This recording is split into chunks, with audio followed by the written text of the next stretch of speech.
Welcome to worship in the Unitarian Universalist Church of Charlotte. From my colleague, Barbara Peskin. High above you, the sun shines, and beyond its glory, the stars of night hide in the daytime sky. Below your feet, worms out of their bodies remake the soil. And at the center, the earth still simmers with its first fire. Somewhere between the stars and the earth's core, we live and weep. We ask and laugh and answer. How can we not be amazed that the light and darkness bless each other and bless us? Amen.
Chalice lighting words this morning are from Rumi. On a day when the wind is perfect, the sail just needs to open, and the world is full of beauty. Today is such a day.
Our first reading is from contemporary poet Patricia Monaghan. Just past dawn in early fall, a sparrow screamed at me as I walked into the woods. I did not grasp the warning. Beside the dry creek bed, I stopped at the shore in a pool of silence. At its center, a hawk. 5 feet away, chevron and arrows on its chest, talons and beak like knives. He stared at me. I stared at him. At that moment, to the east, men were debating ways to kill. In the forest, deadly beauty. I had never seen a hawk so close. He looked left and right, his beak a cruel and graceful curve. His chest heaved in a breath, a sigh. He flew straight at me. I could not move. His wings were as wide as I am tall. I simply stood and waited. He veered away, alighted in a nearby tree. Wonder filled me, rushing in like water down a dry stream bed. "Hawk," I whispered. "Hawk." And stared straight at him, into his hard eyes. "Hawk," my heart sang. "Hawk." A word of death and life in balance. A word of death and hunger and fierce pain and beauty and devouring. I spoke the name of one who wastes no life, who knows no anger, whose strength is pure, whose only weapon is his feathered self. "Hawk," I whispered. "Hawk."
This reading is from Tar Baby by Toni Morrison.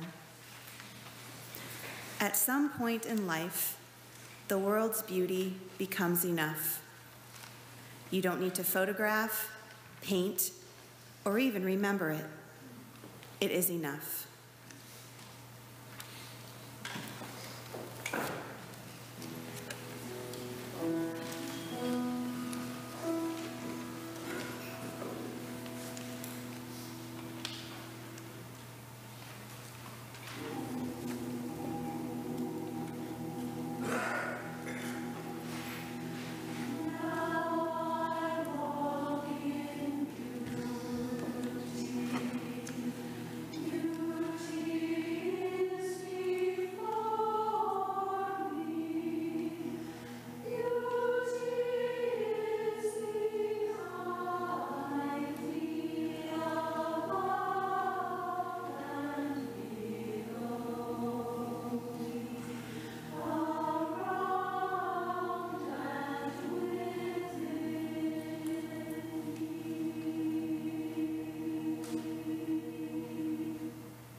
In September of 1862, this is still inconceivable, almost 23,000 soldiers died in the U.S. Civil War battle that took place at Antietam, Maryland. Then in early October, there were an additional 15,000 plus casualties. At that same time, the Dakota War was flaring up in Minnesota.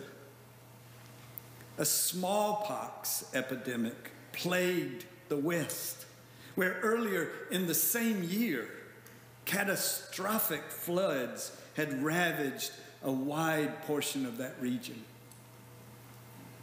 It was not by any estimation the best of times for a violently fractured nation. Readers of the Atlantic Monthly were reminded of that grim reality. Included in their October 1862 issue was a poem by John Greenleaf Whittier, acknowledging the flags of war like storm birds fly, the charging trumpets blow, and spoke of the battle's breath of hell. So those readers might understandably have found it incongruous that this issue of the Atlantic begins with an essay entitled Autumnal Tints. Its author, better known to us now than to Atlantic readers then, was a New England writer, lecturer, surveyor, naturalist, walker, and sometimes pencil maker named Henry David Thoreau. It represented one of Thoreau's final literary efforts, its actual publication coming 6 months after his untimely death. With war raging, with battlefields in the North and the South saturated in the blood of the young, with a major portion of the population still enslaved in the South and rejected in the North, Thoreau opted to write, and the Atlantic then chose to print an essay extolling fall colors. Can you imagine? How does one sing a lovely song in a strained land? The question, who here is unaware the question still pertains, how does one sing a lovely song? in a strained land. Thoreau's acclaimed essay, one of my personally favorite pieces of his writing, drew on extensive notes intended for a much more ambitious project, one he realized as his life waned he could not possibly complete. He'd been sharing these observations as early as in a February 1859 lecture. 3 Februaries later, as Robert Richardson in his tender introduction to a recent publication of this essay explains, as the 44-year-old Henry Thoreau lay dying in his family home in Concord, Massachusetts, in the cold New England winter, he roused himself to one last great literary effort. The result is Autumnal Tints.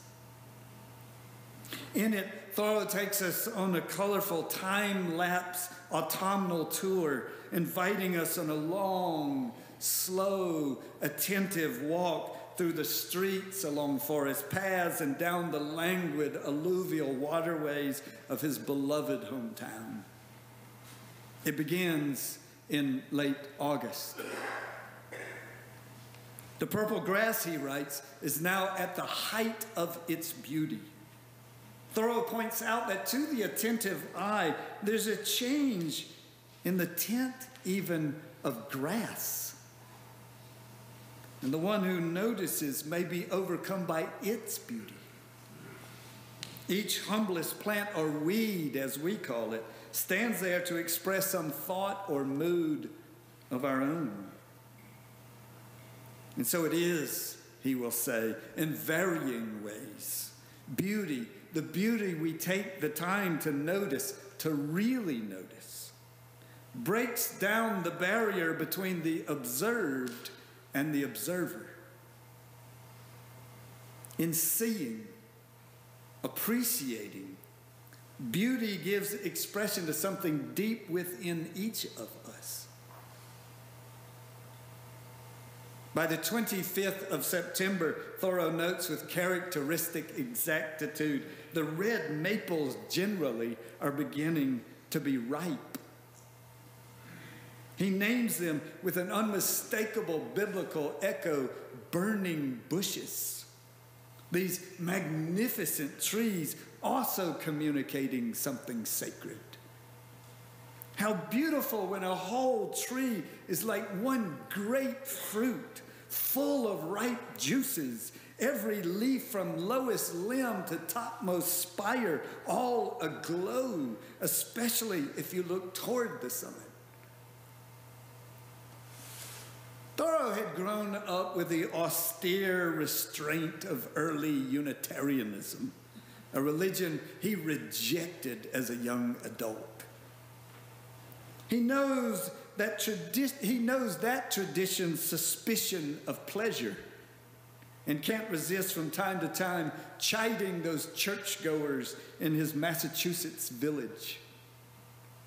In the full flush of fall splendor, he'll remark that these dispassionate, cautious, heady religionists see the trees in their high color and just might fear that some mischief is brewing.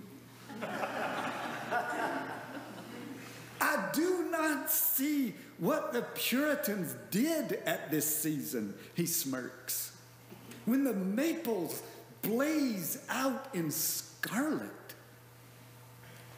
They certainly could not have worshipped in groves then.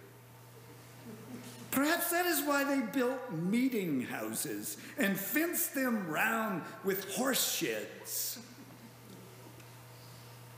Sheds. Scandalous, this shameless, outrageous beauty. Then it's the elm, those great brownish yellow masses, and then the fallen leaves that form thick beds or carpets on the ground, while large fleets of leaves are floating on the surface of the Assabet River coursing through town. The trees, he remarks, are now repaying the earth with interest what they have taken from it. He's full of awe when his attention turns later in the fall to the sugar maples. As I look up the main street, they appear like painted screens, standing before the houses, glowing with yellow and red, and show unexpectedly bright and delicate tints. A man enamored of science, who learned and loved careful scientific designations, will nonetheless admit, but of much more importance than a knowledge of the names and distinctions of color, is the joy and exhilaration which these colored leaves excite. Oh, then comes the scarlet oak. There they dance arm in arm with the light, so that you can hardly tell at last what in the dance is leaf and what is light. As his walk fit into the parameters of this essay draws to its end, Thoreau proffers a broader observation. There is just as much beauty visible to us in the landscape as we are prepared to appreciate. There's just as much beauty available to us in the landscape as we are prepared to appreciate. It's an observation echoed a few decades later by Gerard Manley Hopkins, who, writing his own autumnal poem, will exclaim, these things were here, and but the beholder wanting. Beauty is here. Beauty is always here to be seen and heard and felt and tasted and smelled, to be noticed and listened to and taken in fully into the very soul of our souls. There's as much beauty available as we are willing to appreciate. At the core of all that he offers in this piece, Henry David Thoreau is addressing a deep and unrelenting human need. To be sure, we must have, as he calls them, the fruits which we eat. But it's not enough. We have, he recognizes, our taste for beauty alone. Our taste for beauty alone. Most assuredly, an essential part of what it means to be human is the hunger and thirst for beauty. Just as inadequate nutrition weakens and withers our bodies, so too, without seeing and noticing and appreciating and magnifying beauty, we wither our souls. We need beauty as surely as we need food. We cannot be human without beauty. Betty Saar is a remarkable contemporary artist, now in her 90s, an early and exemplary participant in the Black arts movement. Her art is occasionally mystical, spiritual, but more often is wry, clever, satirical. It was through her piece, The Liberation of Aunt Jemima, that many first discovered her art. In an NPR interview for her 80th birthday, Saar admitted that much of what she is creating is informed by anger about the segregation and the racism in our country. But it's not enough. Not for Betty Saar. So she continued, that's the part that's essential. To have beauty.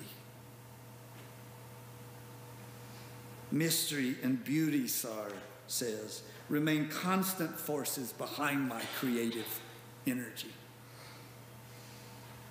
To a war-torn nation, more fractured than it had ever been, Thoreau offered beauty. Beauty as he found it, beauty as he expressed it. He offered it because we have a taste for beauty alone. He offered it because even when social ills loom large, even in times that are exasperating, even or maybe especially when things are so unnerving, we need beauty. It's not a luxury. It's not an adornment. It's not an indulgence. Beauty is essential. It is food for our hungry souls. One of you reminded me just this week how Alice Walker expressed that in The Color Purple. I think it pisses God off if you walk by the color purple in a field somewhere and don't notice it. On the off chance that we've gotten this universalism thing wrong, you really don't want to piss God off.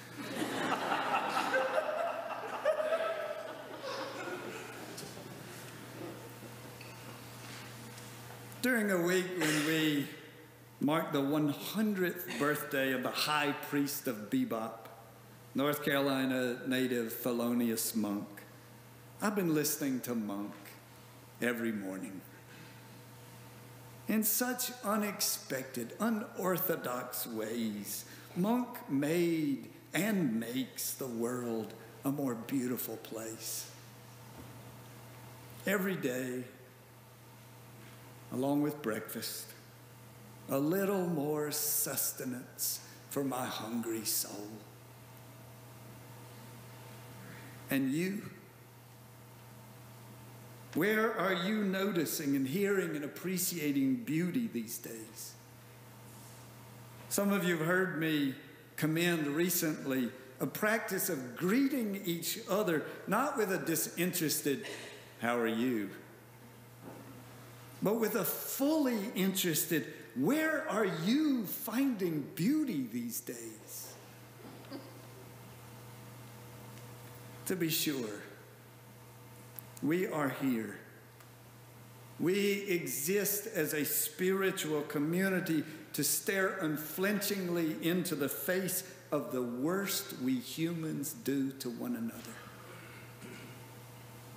This can never be a sanctuary where we ignore or avoid the social ills of our times. We must, in order to be who we say we are, we must notice the brokenness and hear loudly and clearly the cries of the broken. But not just that. Never only that. This must also be a place that is calling us again and again to notice and appreciate and magnify beauty, because there is never a time when that is not needed. The pioneering African-American biologist Ernest Everett Just, sounding for all the world like a student of Thoreau's, recognized we feel the beauty of nature because we are a part of nature. So an autumnal stroll through a kaleidoscopic landscape gives us not just an experience of external beauty, it reconnects us to the deepest, most essential, most natural parts of who we are. Listen. Pay attention. Don't ignore, don't avoid the pain that is so real in this time. But all the while, don't forget your hungering soul. Feed sumptuously your taste for beauty alone.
A warm welcome to today's service.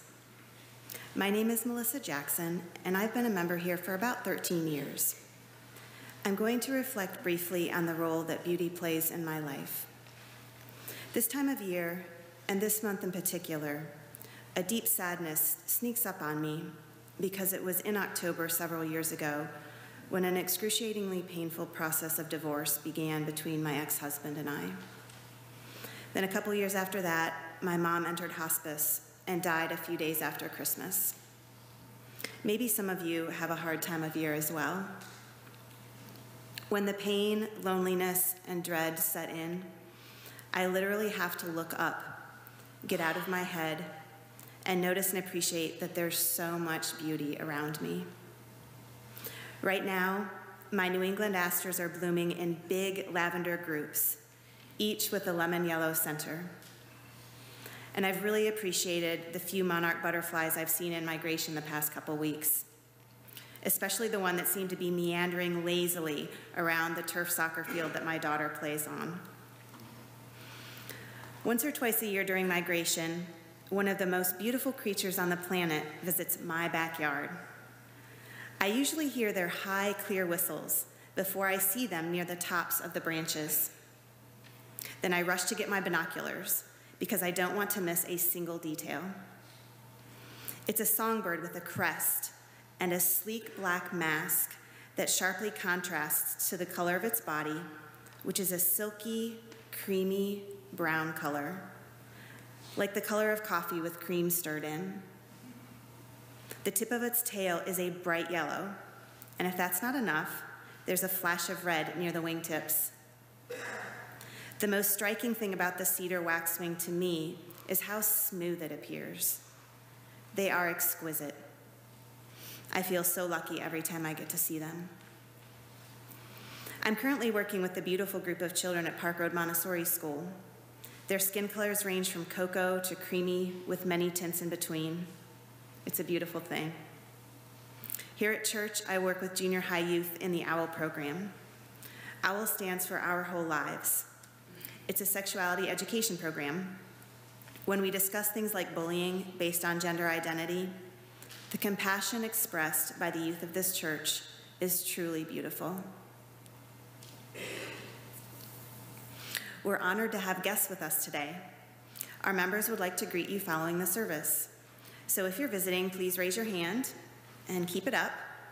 Members, make note of the guests around you.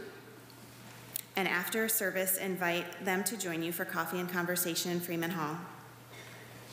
Should it be helpful for future services, you can find both a large print order of service or a personal hearing assistance device on the table at the entrance to the sanctuary.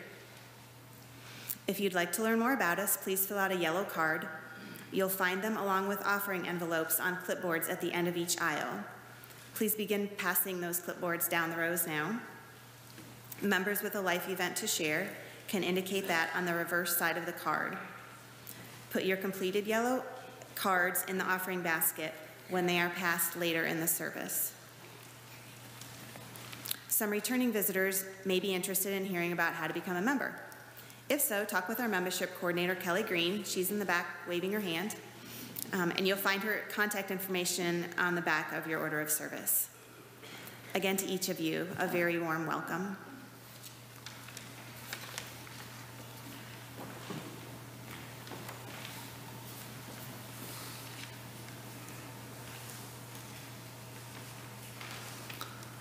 I echo Melissa's welcome to you. I'm glad you are here this morning. I hope you'll stick around. Our middle school youth have prepared brunch for us today. So after the service, you're invited to step into Freeman Hall, not just for coffee, tea, and conversation, but for a full meal. Last Sunday, as many of you know, we experienced a very challenging conversation about racial injustice. And we followed that on Friday evening with a showing of the James Baldwin documentary, I Am Not Your Negro, facilitated by our UUCC People of Color group. Today, we offer beauty. And on this Friday evening, in response, we offer a dance. So you're invited to come. There's information in your order about the dance on Friday evening here. We open our hearts as a community to those in need among our own membership. We remember on this day Karen Foster and Judy Gonim and Barbara Searing. We remember Marilyn Marines and Myrna Hodges, who share in deep concern for their grandson. Cindy, we know you grieve today. We share in your grief, and we send our love to Elizabeth, the loss of her mom.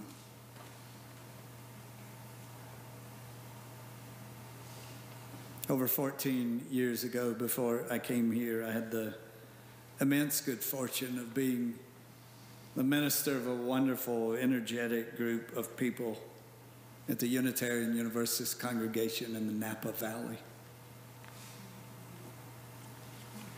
My heart has broken all over again this week. Been in communication with the minister there and know that members of that congregation have lost their homes. We open our hearts wider still in love and in prayer for those still on this morning facing the fury of the fires in California.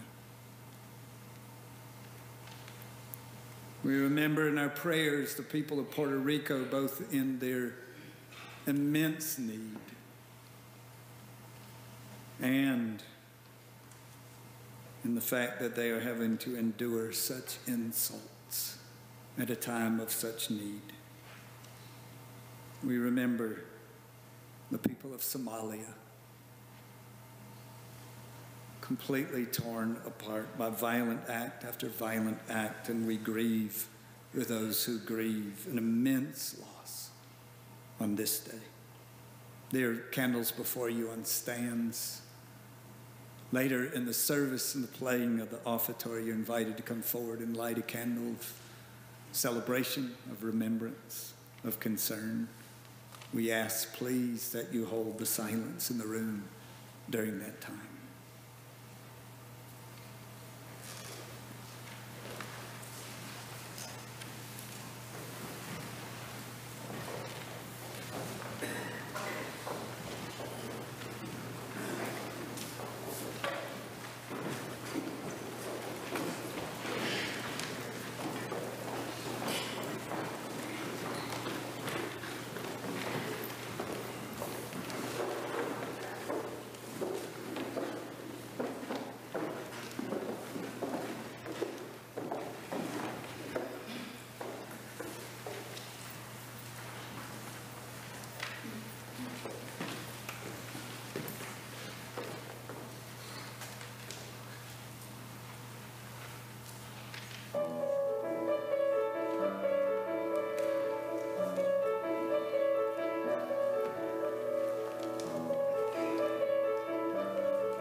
Let this house be quiet.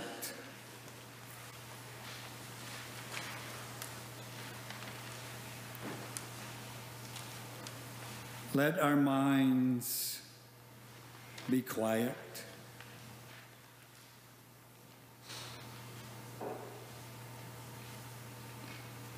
Let the quietness of the hills, the quietness of deep waters be also in us.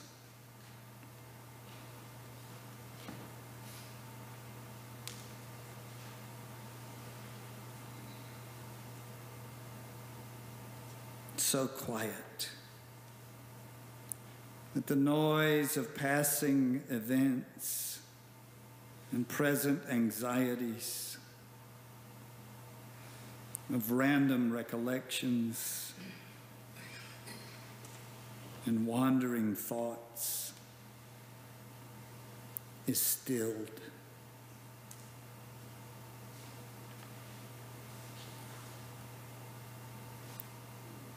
So quiet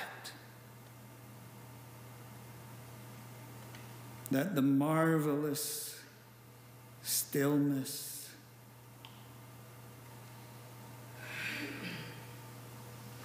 is like music.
This is the time in the service when we take up the offering that allows us in part to gather together in this space every week.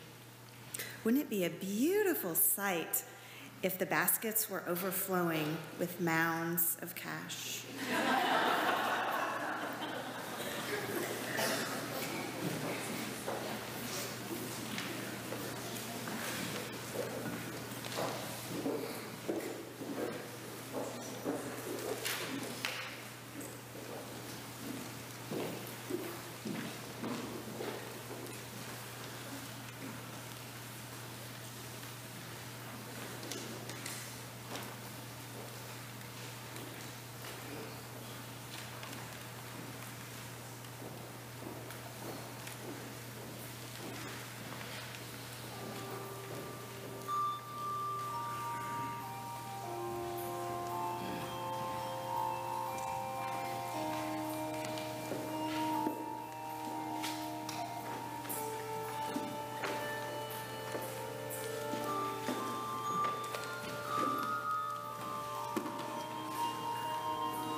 Please join me in an affirmation of our faith, rising in body and/or spirit. Earth Mother, Star Mother, you are called by 1,000 names. May all remember we are cells in your body and dance together. You are the grain and the loaf that sustains us each day. And as you are patient with our struggles to learn, so shall we be patient with ourselves and each other. We are radiant light and sacred dark, to balance. You are the embrace that hardens and the freedom beyond fear.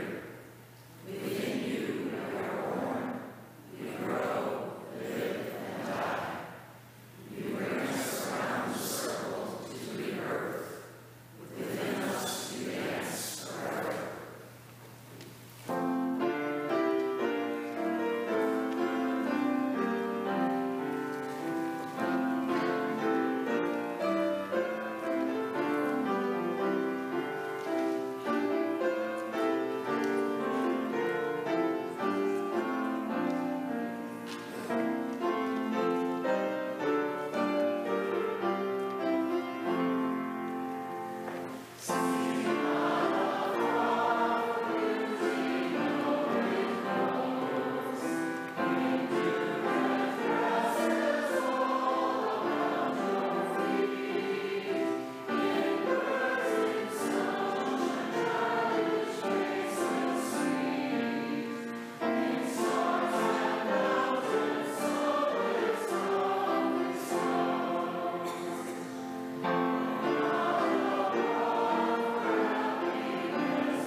How could anyone ever tell you you are anything less than beautiful?